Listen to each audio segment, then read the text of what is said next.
Marcus leases a jet black BMW X5. His bank balance right now.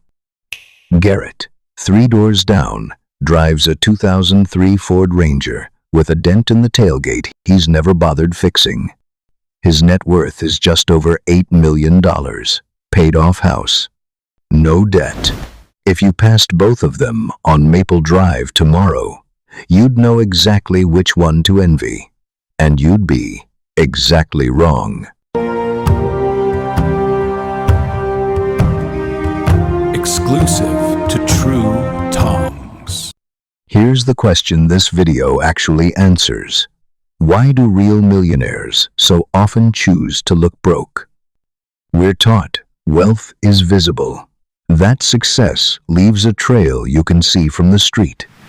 A car, a watch, a kitchen renovation. So when Marcus pulls out of his driveway, something in you registers he's doing well.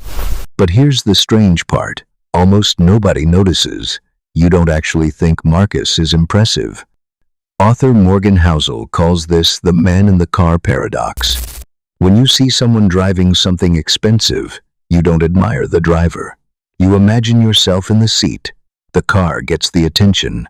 The person, ironically, becomes invisible. Marcus paid 6 figures over a lease term for a reaction he will never actually receive. So what is Garrett doing with his money instead? Researchers Thomas Stanley and William Danko spent years surveying actual millionaires, and what they found completely challenged the stereotype. Most of the wealthy people in their research drove ordinary, often used cars, lived in modest homes, and were frequently mistaken for middle class. The people who looked rich were, more often than not, the ones who weren't. Garrett isn't hiding his money out of humility. He's protecting it. Every dollar he doesn't spend on status is another dollar that stays invested, quietly growing instead of losing value in a driveway. But here's what almost nobody realizes about the truly wealthy. Some of the most sophisticated people structure their finances to look, on paper, almost broke. Tax and estate professionals describe a pattern often nicknamed buy, borrow, die. The basic idea is simple. Buy assets that increase in value, like businesses, stocks, or real estate. Instead of selling them, borrow against them. Because loans aren't considered taxable income, the assets can continue growing while the owner lives on borrowed money.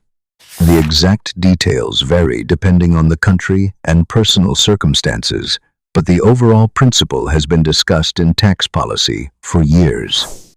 It's not illegal. It's not even secret. It's simply invisible to anyone who isn't looking for it. This is also why you'll rarely see the ultra-wealthy's true net worth in a headline, unless they choose to reveal it. Limited liability companies, trusts, lawyers, and financial advisors often stand between their names and their assets. At that level, privacy isn't modesty, it's another investment. Imagine an iceberg. The small part above the water is what everyone notices. The luxury bag, the expensive watch, the sports car. But beneath the surface lies almost everything that matters. Investments, businesses, farmland, rental properties, index funds, quiet ownership in companies no one ever talks about. The visible tip gets nearly all the attention, while the invisible foundation holds nearly all the value.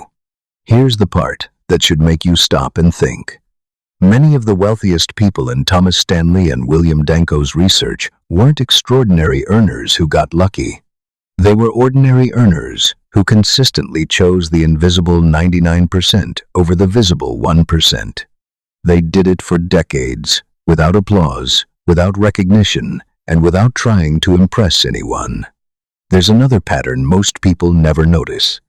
Between 9:30 at night and midnight, while most people are relaxing on the couch, someone else is making an extra investment, funding another account, paying down debt, or studying their finances. No one sees those quiet hours. That's exactly why they matter. Wealth doesn't require an audience. It requires consistency. So the real question isn't whether you should stop buying nice things. The real question is this: who are you buying them for? The man in the car paradox suggests the answer is usually no one. The admiration people think they're buying never truly arrives. So here's a question worth thinking about. Would you rather have $10 million while everyone believes you have 10,000? Or have $10,000 while everyone believes you're worth 10 million? Most people answer immediately. Almost nobody answers honestly. Tomorrow morning, Garrett will drive his old dented Ford Ranger to the bank, and no one on Maple Drive will pay any attention. That isn't an accident. It's the strategy. And that's why real millionaires pretend to be broke.